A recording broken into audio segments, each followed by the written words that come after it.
quickly talking about. For those of you that don't know me, my name's Jamie Will. I'm one of the SOFHT directors, and I'll be chairing the session today. So we should be hoping to finish at 1 o'clock. So the session should last no longer than an hour. Thanks to everyone for taking the time to join us. I know everyone has really busy schedules, in particular at the current time. In terms of the session today, I'm in my day job, I'm responsible for foresights, compliance and health and safety. So this subject to me is really, really interesting. So I'm looking forward to the session as well. Just a few general housekeeping notes for everyone, if I can. Just to let everyone know that today's session is being recorded. We will have the opportunity throughout the session for questions. If you can remain on mute unless you are asking a question. If you want to submit questions via the chat function, you can do that. And Alan Lacey, our fellow SOFHT director, will be managing the questions for us today. If you do struggle with connection issues, most people have turn your camera off. We've got a couple of really great panelists with us today to share their knowledge on this subject. And I know that we'll have some really good talking points throughout the session. So we've got two people on our panel today. The first is James Bowen, who's Business Development Director for ICS. And then we have Tracy Colbert, who's Director for On-Park Risk and Compliance for Park Dean Resorts. So if that's okay, if I can hand over to James first. I think James has just got a couple of slides and we can start the conversation. Hi, good afternoon all. Thanks for the introduction there, Jamie. Nice to meet everybody, and thanks, as Jamie says, for making the time during a very busy period. I hope everyone can hear me okay. I could sense there was some echo on the call then when Jamie was speaking towards the end, so I hope that's not the case now. Maybe somebody will let me know if the sound isn't That's fine, James. Yeah. You're okay. Yeah. So I'm going to talk for a little while, if that's okay, just briefly, just by way of introduction and what we're doing. But very happy to keep it interactive. If people want to use the hands up function or type something up in the comments, as Jamie said, we can take questions as we go, and maybe at the end it will stimulate some conversation between us all. So by way of introduction, I'm James. I work for a company called Independent Clinical Services. We are the largest provider of healthcare staffing in Europe, and our core business is providing healthcare professionals into the NHS and private sector. So like a lot of businesses, we've been around for a long time, 35 years plus. And of course, COVID is a relatively new area for us, but it's something we've become heavily involved in since around about March time. The involvement started with our request to become involved in the government's ONS study, a study that everyone will be familiar with whenever you watch Dr. Chris Whitty and Boris et al. On the TV each night, and they're talking about the R value and they're showing graphs. All of the data that feeds into that comes from the so-called ONS household study, the CIS study, and we've provided around about 400 members of staff every day to visit people in their homes to carry out testing so that the government can determine local prevalence to inform the R rate and lockdown. So that's just a bit of background about how we got involved in COVID. So as a business, we were intrigued by what testing could allow companies to do, in terms of unlocking the economy and making sure that the wider business sector could continue to operate during this challenging time. And so we became interested in looking at all of the various different types of testing available, and we're providing across the whole sort of swathe of COVID testing in various ways and form. So people will probably be aware that there's the so-called PCR test, the polymerase chain reaction test. That's the one that the government use at the various testing sites across the UK. It's the one you'll be offered if you go into the NHS system and are referred to a local test centre. And it's the predominant testing means within the UK currently. The reason for that is it's long-established technology. It's nothing brand new for COVID. It's a well-established pathology test that's been used for many, many years, and it was relatively easy to repurpose that for COVID testing. It's a very accurate, very sensitive test, and hence the government's choice of using that for screening individuals across the UK. The problem with that test as people will be aware, is that it takes time to return a result. 48 hours is not uncommon, and in these challenging times when people are putting pressure on the system, it can often be longer than that. So from a business perspective, when decisions can't wait 2 to 3 days, when production lines are on stop, or businesses are shut down, premises are closed because of outbreaks, we felt early doors that PCR testing, for reasons of logistics, wasn't the way forward. And that's before you even take into consideration the cost of obtaining that privately, which is still upwards of £100 and even pushing towards £120, £130 per test. So we think that the economics and the logistics of that test don't really stack up for a business place. Very few places would be able, I think, to afford to test their staff at £130 a time. So we became interested in the so-called point of care market, which is where testing can be conducted on site with a rapid turnaround, circa 15-20 minutes. And tests are available to do that. They've been available for many months, and the technology there has been evolving. Started off with antibody testing being available, which was a kind of a tool that could be used to determine weekly prevalence levels within companies and to make some decision making around about people's likelihood to be sort of having live COVID. And latterly, point of care antigen testing has become available, which is a more useful tool for telling people if they've got active COVID live virus in their systems. It's a technology that's, I think, been around, as I say, for months, but it's only in recent weeks, I think, that we've seen it gain, national governmental traction as a tool to potentially be used. And you'll have seen this being rolled out in places now like Liverpool and within the university sector. So all of the universities across the UK are going to be offered rapid antigen testing delivered point of care. So I mentioned those just, I suppose, to demonstrate the credibility and reliability of these tests. They have been accredited by government and are now being used on a wide scale. So I wanted to talk to you today about how they could be potentially useful to the businesses and areas in which you all work. So what we think, that there are two sort of testing regimes that we believe could be of potential use. One is whereby workforces are tested on a regular diarised basis, if you like. So it's like we'll test the workforce once a week, once every 4 days, whatever the regularity is. And that, I think, can be done to establish confidence within the workforce that if one can't work from home and has to be working in a facility potentially in close proximity to people, that people can be tested on a regular basis to offer a degree of confidence that people are being monitored and checked and are free of COVID symptoms and COVID virus when they're in the workplace. It's something we do ourselves in-house. All of our colleagues are currently tested on a weekly basis and more frequently if they so volunteer. And it's given a great degree of confidence, I think, as we've just deemed it necessary that we are a critical infrastructure due to our supply into the NHS. We wanted to get people back to work, and this test has allowed us to do that with a degree of certainty about people's COVID-free status. The other way that the test is being used is by a rapid response team. So we pre-deliver a number of these tests depending on the level of employment numbers in a given site, send those out proactively, even though there's no COVID outbreak currently.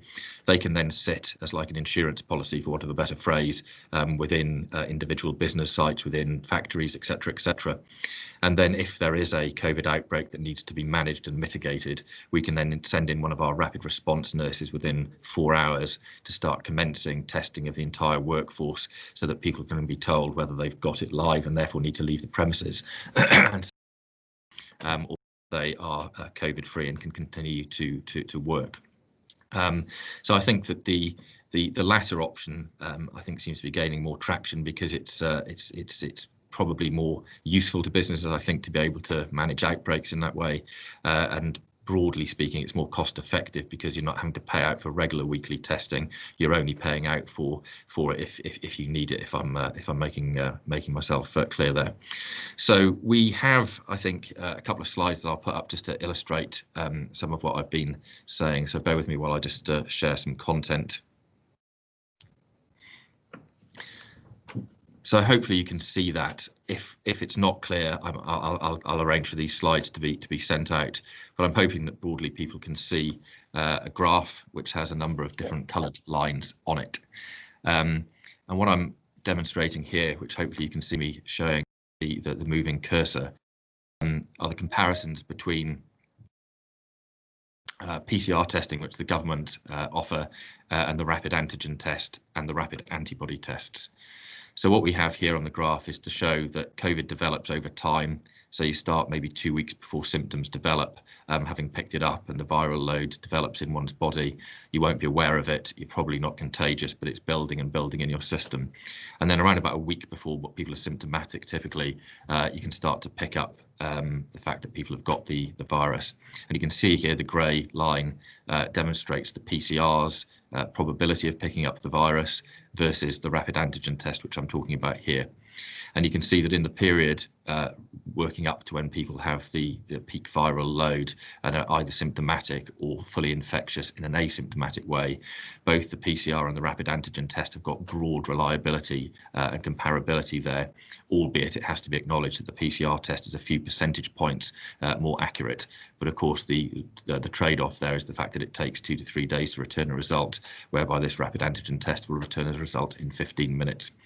And then it goes on to demonstrate some ways that the antibody tests can be useful as well for determining people who've got the virus a little bit later in the virus progression. So this slide just, I think, elaborates on that a little bit more as a kind of a pros and cons approach. So just to kind of clarify what the graph was showing there, the PCR polymerase chain reaction there, turnaround time of around about 3 days versus turnaround time of around about 15 minutes for the point of care. The accuracy of the PCR test is virtually 100%, whereas there is that degree of inaccuracy to a couple of percent on the antigen test. And then the cost, of course, as I said, upwards of £100 per test for the PCR, and circa £20, and if I'm honest, falling below that as the cost of the kits comes down now to circa maybe £17, £18 per test for the point of care. So I'm just going to stop sharing the screen there for a moment. So I'm not seeing any hands up at the moment, but I'll just maybe take a pause just to see if there are any questions as a result of what I've just said there. I don't think so, unless I'm missing anything in the comments. So I'll continue to round off now and hand back to Jamie.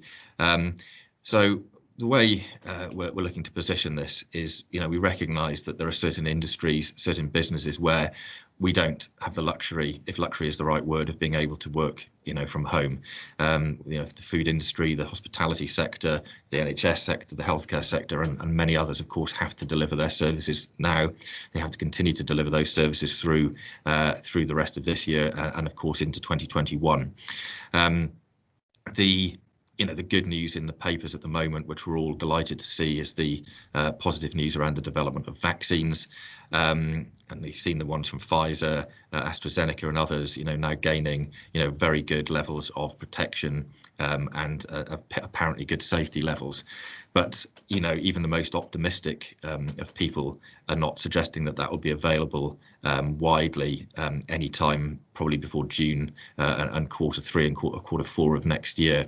It will likely be available within the health setting, but the government have earmarked the first few million for the NHS workers, the second swathe for people in social care, vulnerable groups, etc., etc. It seems highly unlikely, given the current projections of manufacturing capability and logistics of delivering these things when they have to be kept at like -20 degrees, etc., is going to happen anytime soon.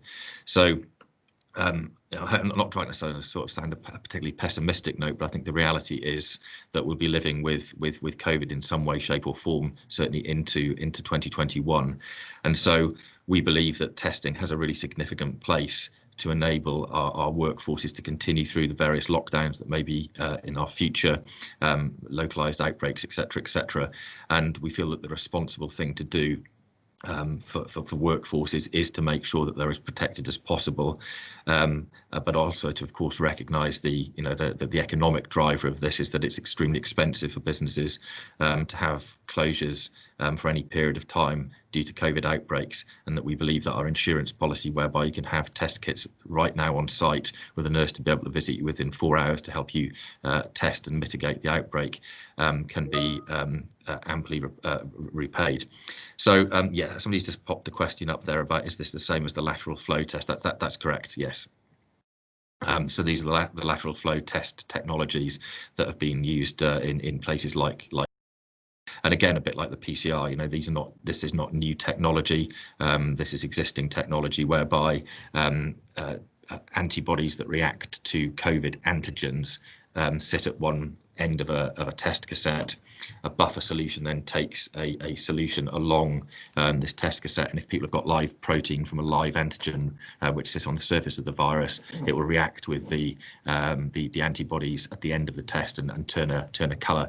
Anyone who's ever seen a pregnancy test will be familiar with how a lateral flow works.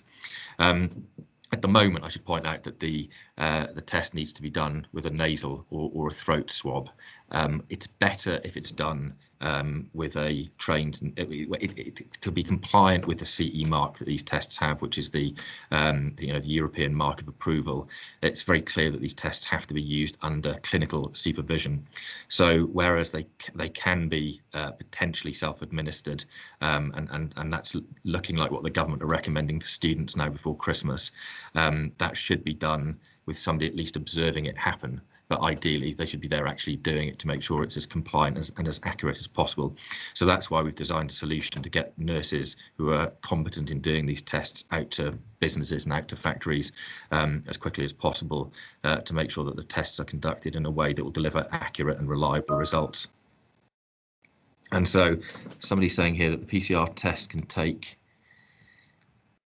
up to 2 to 3 days to run. Actually, it can take about 4 hours, including extraction. Yeah, I take the point about what's being said there. Absolutely right. I mean, PCR testing per se, the person commenting there is absolutely correct.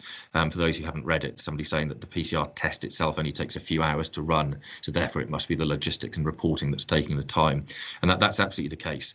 Some hospitals have chosen to have PCR labs installed on their premises to inform decisions about where patients go within the hospital, whether they go to a COVID safe area or a non-COVID area, and they can conduct PCR tests very quickly. The problem we've got, for anyone who may have seen the Dispatches programme the other night, if not, it's a good one to watch back on 4 on demand, where it looks at the government testing sites at the moment, and it's just sheer backlog. It's the logistics of getting these things to the sites, the fact that they can't be processed quickly enough because they've got tens of thousands of tests, bottlenecking, and as you say, then the return of those results. So completely agree with whoever made that comment that it's sadly the logistics of the PCR test as opposed to the test itself. So yeah, just to return to the theme of the winter months ahead, we think it's, as I say, responsible to offer staff. We think it's got an economic imperative, and we're trying here to do something that is cost effective enough to be able to be used by businesses, both small, medium and large. We recognise that clearly this can't be done and has to come with a cost consideration. So what I would hope to do, I've been Tracy, who's coming on next at Parkdean. We've been working together, and what we've always tried to do is to evolve testing. We started with antibody testing. We've got the ability now to move to rapid antigen tests, and we know that saliva tests and other more novel points of care tests are coming around the corner. So what we would hope to do is keep the membership here informed of how the testing world is moving, and I think 2021 will see some really good innovations in point of care test, and we'll probably, I would hope, see us move away from the reliance on PCR testing and the problems that causes. I could see another comment come in there, so I just need to go and have a look at that. Bear with me a second. Yeah, so one of the models, actually, I hope Tracy won't mind me talking about something we've done with Parkdean. So we've been testing certain staff within Parkdean who have COVID symptoms. Now, we initially were doing that with the antibody test, which needs again to be done with clinical supervision. So we have been doing that using nurses observing the process on Zoom and Teams. So it's compliant with being used under medical supervision, but it can be done by the person on site. Now, there is a model that could allow us to do that with the antigen testing as well. I took the test yesterday myself as a bit of a guinea pig by doing it myself under the remote supervision of a nurse, and I was able to do it I found it a little weird doing it because you have to insert this swab, a little higher into your nostril and feels comfortable. But the nurse was able to make sure that I did it until it reached the line that you can see on the swab. That means it's reached far enough into the nose to be reliable. So to answer Margaret's question there, it would be feasible, yes, to train people to do it, but we would like a nurse to be observing it either in person or via a remote setting like this to make sure it complies with the CE marking. Question for me, if I may, James, if that's okay. Am I getting feedback again? No, it's very clear. No, it's clear now. Okay. In terms of having businesses having a stock of those tests on site, should the need arise, what are there any particular restrictions in terms of shelf life or storage for those?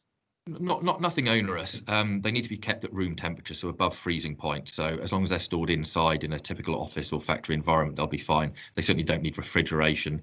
There's a higher limit as well. They shouldn't be stored beyond 30 degrees. But again, in a normal environment, that shouldn't be a problem. They typically come with a shelf life between 18 months and 2 years. So I'm hoping I'm right in being optimistic here. If we're still using rapid antigen tests and we still have COVID in 18 months to 2 years, then it'll be really disappointing. So I think they've certainly got enough shelf life to take us through the winter and into next year. So that's why some companies and businesses is deciding, right, well, let's take these now, and then we've got ourselves covered through the rest of this year, Q1, Q2 of next year. And it's one of those things where it's a hedge to take sufficient of the test that they would be useful when the testing is required, but obviously not taking so much that you've had too much of an outlay and then sitting on unused test kits at some point. But of course the hope here is that one would never have to call our 24-hour hotline and call in a nurse within 4 hours, but the reality is that some people will need that, and that's why we've built this 24-hour support line to get nurses in 24/7 within 4 hours. I should say that 4 hours would need to stretch a bit for the kind of Highland and Islands areas, some parts of Northern Ireland, Republic of Ireland, but broadly speaking for England and Wales, we've got it covered for a 4-hour turnaround, and most of the southern belt of Scotland. Okay. So thanks, James. Really interesting. I think I suppose it's probably a good opportunity for us to speak to Tracy. So Tracy, are you available just to get your opinion on how things have worked for you at Parkdean? Yes, most definitely. So hello everybody. I'll seek to follow the sort of hands up and live chat function, but do prompt me if I overlook that. My apologies. So firstly, thank you to James for introducing and talking us through the tests, and as Jamie says, we're using the tests, and I sort of thought that there might be 3 questions that I should answer. I'll pop them up on the screen if I can. Can you all see that? Yeah, we can. Yeah. So in effect, the first question being who are Parkdean Resorts, because we're fairly new in the world of SOFHT. So Parkdean Resorts, 67 holiday parks around the UK, and we tend to be located in the countryside and generally on the coast. What's interesting about the parks as well is currently we've got all of our parks closed. Our parks tend to open sort of February half term, about 15 of them, and then they tend to trade through to October half term, sometimes a few weeks later, but currently now closed, and we're working on skeletal teams. And the reason for mentioning that aspect of the business is quite important when you come to hear about our testing. How did Parkdean Resorts become involved with ICS? You might think, gosh, we were really clever and straight out the blocks and we're all over this. Actually, what happened was our shareholders, Onyx, whilst they invest in Parkdean Resorts, they also invest in ICS. So that was where the link came from. And I think that's important to mention as to why we went down this route. And initially we were a little bit nervous, but as we got to know ICS and saw the benefits, we're thinking, gosh, this is just the way forwards. So how does Park Dean find the test kits? So we introduced them into the parks end of July, beginning of August, something like that. Jamie, you might say differently on timing. I think that's my recollection. And what we did was we sent 30 of the test kits to every park and 2 to the home addresses of each field-based employee. And it went out with a very simple procedure, and these were told to be treated like gold. So they were kept under lock and key. We didn't want them going walkabout. And if you remember, at this point in time, it was actually quite difficult to get tests through the NHS. And so consequently, authorization for carrying out the test was only through a line manager. So what would happen was if somebody believed that they were ill with COVID, liaise with the line manager, and then they would phone ICS. And the nurse, as Jamie has spoken to, would completely guide you through the process. I myself have taken a couple of the kits, so I can actually vouch for just how easy they are. And if somebody were to test positive, we would absolutely follow the NHS and government guidelines, all of that. It was never designed to be a replacement for any of that at all. What it has done is it's provided huge team assurance, as I say, especially at a time when it was quite challenging to get hold of the tests. And I think our teams were really just so impressed that this was available, and also to be able to put their minds at ease as well, and also to give a little bit of business confidence as well. Having the nurse available as well also drove those levels in confidence too. And the cost, yes, there's a cost to it, but we didn't see it as prohibitive at all. Our usage of them is, whilst yes, we could do sort of workforce testing on a regular basis, we haven't employed that to date. We were thinking about using that for our office up in Newcastle, but our thinking on that's changed with the government guidelines changing.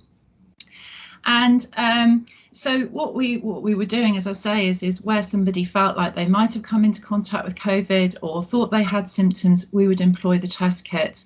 Interestingly, we can run some statistics to be able to see where the test kits have been used, because obviously we can record that data provided they've used it with a nurse. And in actual fact, there was only a 10% take up of the test kits.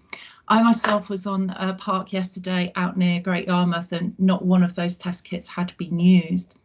And I think that also evidences a little bit around the location of our park. So our first positive case within the teams didn't come in until August, and within August we only had 4 cases. Now, obviously there was a dramatic increase through September and October, but by the end of October we're seeing less than 50 cases. So we're talking quite small numbers, and I think that's down to location of parks, being on an extremity of country, and also the fact that when you're staying in a caravan, there's obviously, you know, quite spread out. The only time you're going to come into contact is when you're in the complexes as well. What I would say is we had quite a lot of negative test results come back, and you could argue, was that because we had fully understood the antibody bit, or was that by location? And I think probably a blend of the two. We had one contact from enforcement bodies. I think it was an authority up in Scotland. That was very quickly squashed, and when we gave all of the evidence around how the test kits worked with the help of Jamie, they were very happy with that. So all in all, it's been a really positive stance with our teams. Going into next season, we could employ the tests in a different way, in a different light, bearing in mind sort of how the COVID is changing and developing in terms of how much it is within the population, etc. But I thought that's a great overview of how we've managed to use the test kits. Thanks, Tracy. That's really interesting to know. So as one initial question, when we're talking about, I suppose, you mentioned that you weren't doing testing on a regular basis. Was there any particular reason for that? And I suppose that can be linked to a question with James as well, in terms of are you finding actually that's more common where people are just keeping the tests on site in case, or are more businesses out there actually doing regular testing? I think a combination. I think when you put something in July, August, it's not necessarily the same level of thinking you'll be putting it in November, December. And obviously for us being very much a seasonal business, we've actually got opportunity now to sort of pause and reflect before we go, all out for leather next February. So when we put it in on the back of team assurance. When we were thinking about, we really wanted to get people back into our office in Newcastle, we were thinking, do you know what, we might employ weekly testing. We were thinking about having a GM's conference, and we were thinking, right, we might just test people prior to that. However, with the change in the government guidelines, when now it's more work from home, we haven't got there. But that's not to say that if we did have an outbreak on Park or something like that, what we had arranged with James was to be able to have a group of nurses come and be able to test the teams as they were coming onto Park. You have to bear in mind some of these parks are very big. They're about the size of small villages in how they run. So we had that set up in the background, but actually we never needed to employ it. I think to take up the comment about what businesses are doing, as I say, regular testing is probably a good idea, but it is very expensive, and I think that expense needs to be balanced against what one is gaining from it. So the sad reality, I suppose, that the firms that we're doing regular testing for tend to be kind of City of London, firms where they've got cash availability to invest in that and see the value of so doing. But I think even if you took a medium-sized factory enterprise, you say a couple of hundred staff, even at the levels we're talking about between sort of £20 and £40, depending on the kind of testing model, that really mounts up, I think, to a level of money that would be beyond kind of return on investment levels. So I think the insurance model is one that seems more appealing now, where you can say, right, we can acquire the tests at a cheaper price, stripping out the cost of the nurse from it, and then only pay for the nurse element if and when it's needed, because it's the nurse element that can add significantly to it. So, for example, when we did the model with Park Dean, we had an inclusive price for the test and access to the nurse within one, whereas you could move the model to say, okay, well, we'll just take the tests separately and only pay for the nurse element potentially when that's needed to come on site and actually happen in reality. So I think there are blends of options available. Some businesses now are deciding to do a blend of the two. They're seeing that antibody testing is very, very good for ongoing testing. For example, it's really good for baseline testing, where that people are on a repeat basis testing negative. You can read into that quite significantly, and others are deciding to blend that in with offering antigen tests as well for people who are reporting symptoms. So, for example, we're working with the London School of Economics at the moment, have been since the start of the academic term, and we've got testing facilities at all of their halls of residence to enable students who are symptomatic to have to leave campus and go to a testing centre many miles away. They have one of our rapid antigen tests to say yay or nay, and then, as Tracy says, to keep compliant, we want people then to go into the system. We're trying to make this a kind of a complementary thing, not to kind of come in and I say to people, you do this and sort of sit outside the test and trace. It's very much saying that if you test positive with either of the methodologies we're talking about, that we then push people in to the to the system so that their contacts can be traced. So how does that work then, in terms of if you're giving people the opportunity to have the rapid test rather than wait for the PCR test for for employees, for example? There's the process then for actually identifying or contacting the relevant authorities if, for example, the test did come back positive. Yeah, I mean, it's certainly evolving that. So with the London School of Economics, because they're such a big group of people, thousands of staff and students. The Public Health England have been involved in this particular project, and there's a route to enable us to flag people who've come positive with a positive antigen test into the system.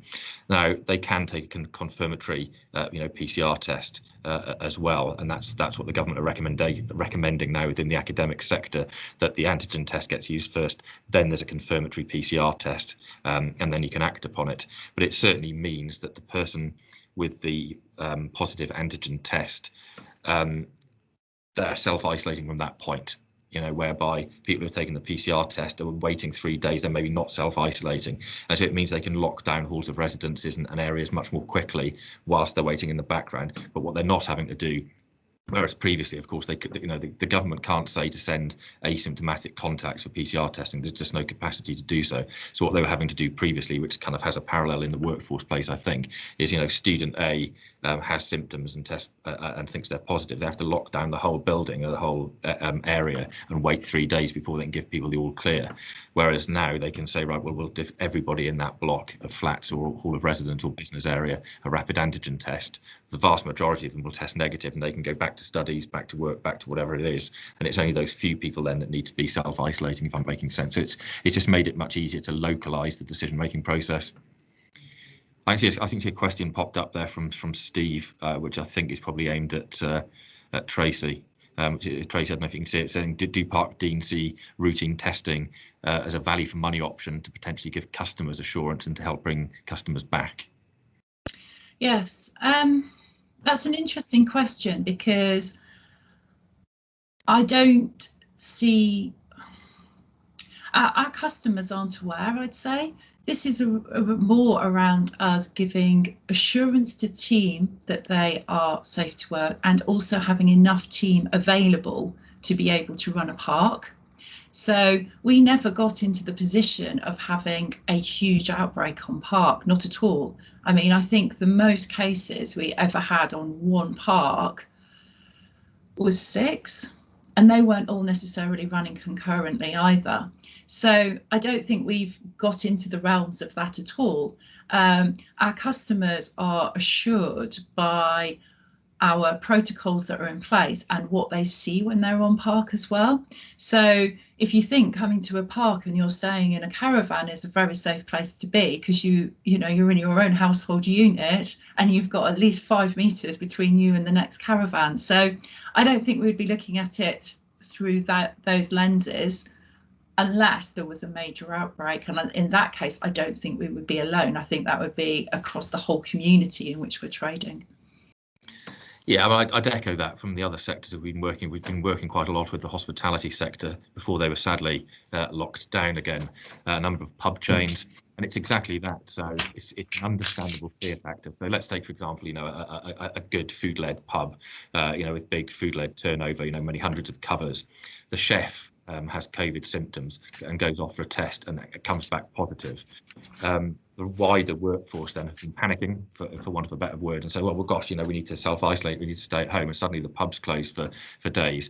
And of course, the government advice is clear that unless somebody's been in contact with that particular tested person, for 15 minutes in an indoor space, which is likely only to be people who work in the kitchen with him or her, the rest of the pub are absolutely fine to go. But of course, putting that across is one thing, and actually, getting people to act upon it is another. So then to be able to take it a step further and say, okay, what we'll do when you're coming into shift this afternoon is we'll give you a test to give you all reassurance that you're all good and that all of your colleagues are good. It's enabled people to keep the doors open, I think, and I think I completely agree with Tracy. It's much more of a colleague confidence tool and a business continuity tool. I'm sure people have started to see in the news about certain airlines starting to test passengers. Do you think that if that starts to snowball, whether that be within just airline or certain other industries, is there the supply of these sufficient supply of these tests out there to potentially cope with that spike in demand?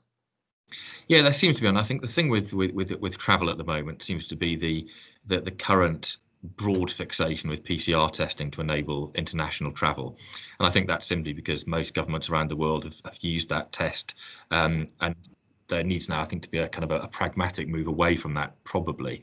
And so the Canary Islands certainly came very, very close to allowing rapid antigen tests to be used for access to the Canaries, and Italy and France are already doing so, if one is allowed to travel there. We're seeing this new test that Heathrow are trialing called the LAMP test. Again, it's an old technology being repurposed for COVID testing. It's point of care 30-minute test, almost as accurate as PCR. They're tantalizingly close to being offering something now, but that's only approved for Hong Kong and Nigeria currently. So I think it's one of these things where standardization is needed, where people will agree, well, okay, this now test is valid for travel or to open up arenas or sporting events, or whatever else. But it certainly feels that the direction of travel must be towards point of care, because nobody can really organise the logistics of getting somebody to have a test 3 days before going to a football match and so on and so forth. I was reading something yesterday that was potentially saying, you mentioned about sporting events there, trying to get spectators into sporting events. So it makes you wonder whether or not this, as I say, this is going to snowball into these other types of situations. I think it will be. I think it's again will come down to kind of risk acceptance, because even take the PCR test. Let's say the PCR test is 99% reliable.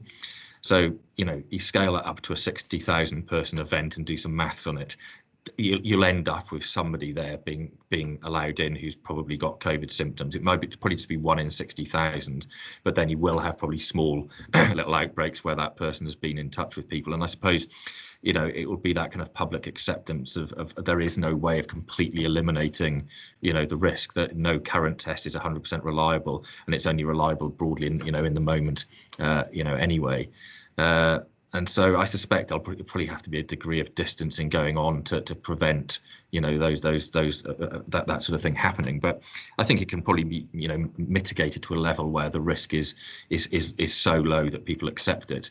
And people take all sorts of risks, obviously, don't they, on a daily basis, that are probably more statistically risky than actually getting COVID at the moment. But of course, you then scale it up to big 100,000 person events like festivals, and I suspect that will be more challenging. In terms of the rapid tests themselves, I noticed that obviously both yourself and Tracy have used them. I mean, in terms of ease of use, is it relatively easy to use, and is there the potential for test to come back inconclusive? I mean, I think Tracy picked up on the point of the ease of use, and there are two types: the antibody testing, which has got its place. It needs caveating around how antibodies develop, but that is done by a small finger prick test, along the lines of somebody who's got diabetes who does a small test. So it's a virtually painless finger prick test. The antigen test, which is more looking at detecting the kind of current live active virus, requires a small nasal swab. I describe it as uncomfortable. It's an odd sensation. I wouldn't say it's painful, but it's certainly, certainly not without discomfort. So both of those tests currently have got, they're not absolutely perfect, but I would say that very few people would balk against testing, using them, because they're not painful. Sorry, my apologies, James. I've lost the thread then of the second part of the question. I was going to say, in terms of is there the potential for the test to actually come back inconclusive if, for example, someone hasn't put the thing up the nose far enough? Both kits have got an inconclusive line, so that they will tell you if there's not sufficient detectable swab within the buffer solution. But yes, there is the problem you've got here is that anyone could give a negative test. If somebody sends a nasal swab test, you could just rub it around the bottom of your nostril here. It would pick up some skin cells. It would go in, and you'd return a negative test. And so that's why we're absolutely clear that this needs a nurse or a professional to eyeball it, because unless it goes sufficiently high into the nostril or to the back of the throat, then it's only as good as the person doing it. And we're paranoid, I think, about the idea of false negatives, giving a workplace confidence to say, oh, great, everyone's negative. But the reality is people haven't done the test properly. So there is huge value, not just to be kind of legally compliant, but there's value in the nurse overseeing these tests. And to the point of the test kits that we use at Part D, they're the blood kits, and we haven't had one person come back and say we couldn't do it. It is, I mean, in effect, you use the, I call it the jabber, I don't know what it is. It makes a little pinprick on your finger. You squeeze your finger, you put some in the pipette, a bit of blood in the pipette, you then drop it into the test kit, which is a bit like a pregnancy test. Put on a little bit of the solution, it moves across, and then there's 3 lines, and dependent upon which line comes up, and that's the bit of information that we don't disclose to the managers. So in that way, they have to contact the nurse, because otherwise they'd be doing the test and they wouldn't know what the result is. So that's like our gatekeeping control. It comes up and it's very clear what is meant in terms of you're either negative, you've had it, or you've got it currently. I mean, sorry, I like things in very simple boxes in my world. So there's a lot of science behind that. So yeah, we've had no feedback from parks at all saying they couldn't do it. It's very, you don't have to have a video with it. I think we've made a video to go with it, but yes, very, very simple. Tracy, it's Diane. I just add that I was part of the national trial, randomly selected people to do it at home, and yeah, it is incredibly simple. What was more difficult was the questionnaire I had to fill out to accompany it, but you were also attached a photograph of your result, so you actually took a picture of it on your phone and then just attach that as part of the evidence. Oh, that's a good idea. Might be a simple way. Yeah. So James, there's actually the option in terms of which test you want, in terms of whether it's that test that Tracy was just describing there, or the swab test that you know gets stuck up your nose. I think the thing we need to be clear on here is how things have evolved. So when we started working with Park Dean, this was very early, you know, on in the outbreak, and you know, Park Dean and others were early adopters of using the finger prick testing. The rapid antigen test now, which has come to market latterly, you know, just really in the last few weeks, it's better at picking up live virus. It's more sensitive in doing that. So in reality now we should be moving people really who want to kind of have as accurate a view as they can as to whether they've got live virus onto that. Now it's not to say that the antibody test doesn't have its value, because if used on a repeat basis, so if you know that somebody's not got any antibodies because you've been using these every week, for example, and then suddenly you see them, you know that that's obviously somebody who's developed, you know, COVID within the last few days, and so you know the antibodies that it's detecting, that indicate kind of somebody who's actually got the virus tend to be apparent from sort of day 4 to day 7 in. So that's the problem there is the lag factor with the antibody test, and the fact that now the antigen test can bring the window forward. So my current view would be that, you know, rapid antigen testing via the nasal swab is better, but that option wasn't available, you know, when we first started dealing with Tracy and Park Dean, because it just hadn't been, the technology hadn't been developed and it hadn't been licensed at that point. And I think that this will become the kind of the art form of it now, as to how, you know, when will the next change happen? You know, when will it move from needing a swab on antigen test to being done as a saliva test, you know, where you can just literally maybe do a mouthwash and, you know, spit it into something and it will give you a color change and you'll be told. So we know that that's coming down the line, but all of the best indications are that that's probably not likely until, you know, maybe the latter part of Q1 2021, when it's kind of scaled up and at a cost. The only saliva tests that are available at the moment need to go back to Imperial College in London to be tested, you know, using a PCR style technology. So whilst they're more convenient to take the sample, they still need, you know, the time to be returned. And of course the problem with all of these things is that it is that eyeballing thing, because, you know, saliva tests are easy to administer at home, but how can one prove that you've done it? You know, it's you know, if somebody really wants to go to an event or go to work, for example, there are that kind of cynical element of wanting to be sure that people have actually you know, done the tests compliantly. But sorry, it's a long-winded answer, but I think that, you know, that antibody tests were the best thing that was on offer in terms of kind of point of care test. They're still good, used in the right way, but I think now we're probably moving towards a scenario where rapid antigen tests are the way forward. And I would certainly be, you know, talking to Tracy, you know, and others to sort of see how we can kind of complement what's going on with that if the parks reopen, for example, in February, and how things would have moved on by then. And if hopefully it would never happen. But if, for example, we start to see more cases over the next couple of months, and then you're supplying rapid tests out to people, which then obviously puts a particular demand on nurses, whether that be, I assume the majority of those instances the nurse would be physically on site. Mm-hmm. I mean, from a supply point of view, from your side, what's the situation like with that? I assume you're not going to have hundreds of nurses just sitting at home on their hands waiting for you to ring them. How does that work?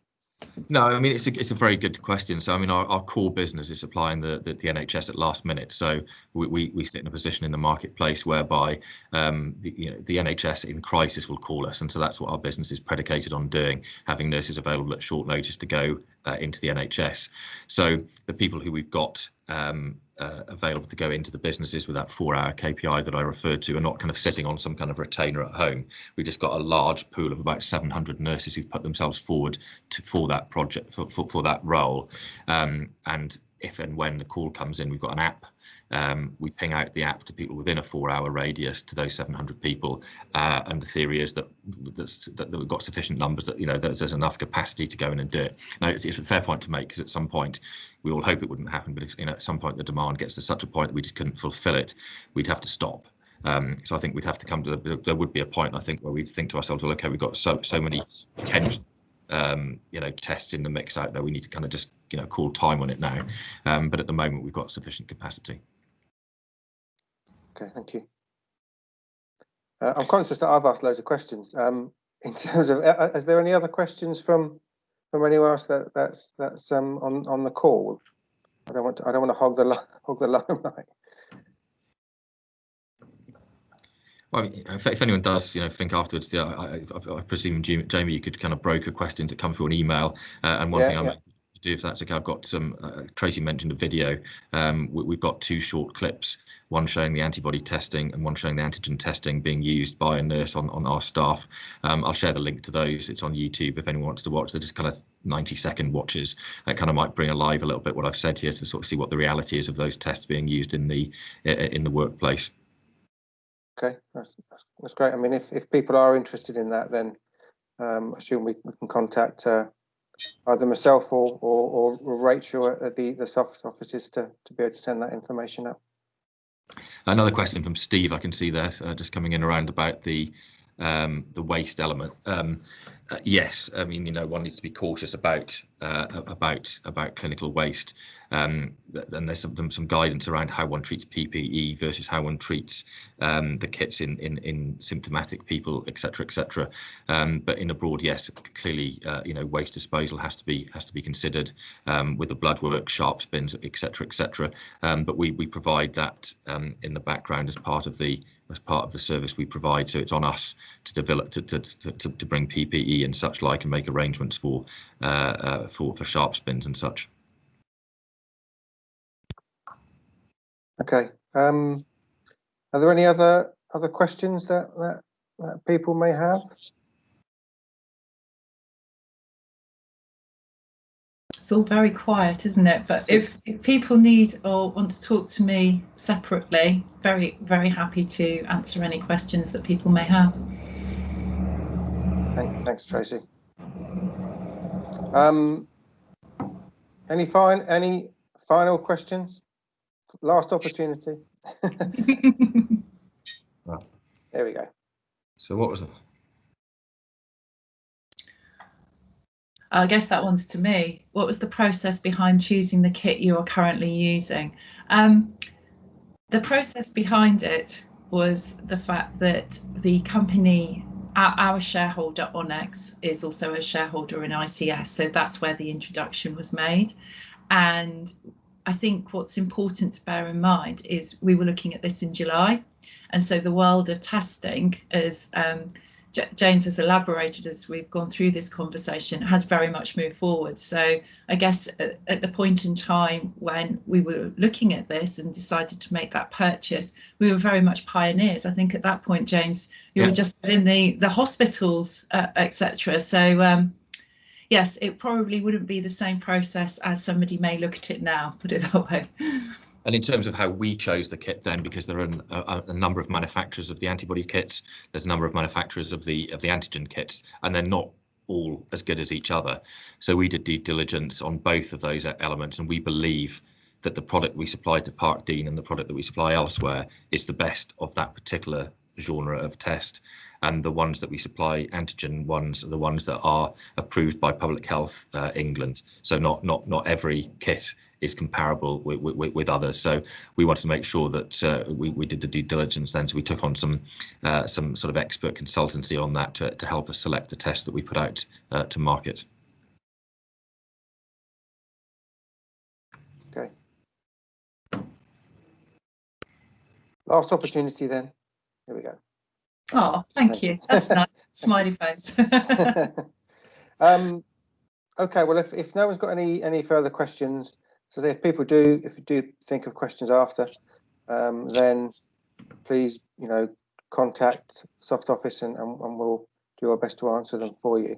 I'd just like to thank James and Tracy for taking the time out. Thank you. Really interesting session. Certainly, I've taken a lot out of it. And I'm probably going to be contacting you, James, a bit later on, really, to see if there's any support that my business that I work for can gain from this. Any time for a chat, Jamie, of course. Okay, thank you. Great. So thanks very much. The final thing from me, just to say, in terms of other SOFHT events, we've got a breakfast club coming up next Friday, the 27th, which is in relation to reducing the risk of food fraud. We've got some really good speakers on that. We've got someone from the National Food Crime Unit from the FSA, someone from the BSI group, and a couple of speakers from Ferro Science as well. So if people are interested in that, then please contact the SOFHT office. But other than that, thanks again to our panelists, and hopefully see you again on one of our next SOFHT Focus live sessions. Thanks all. Bye-bye. Thanks, everyone. Bye. Bye-bye.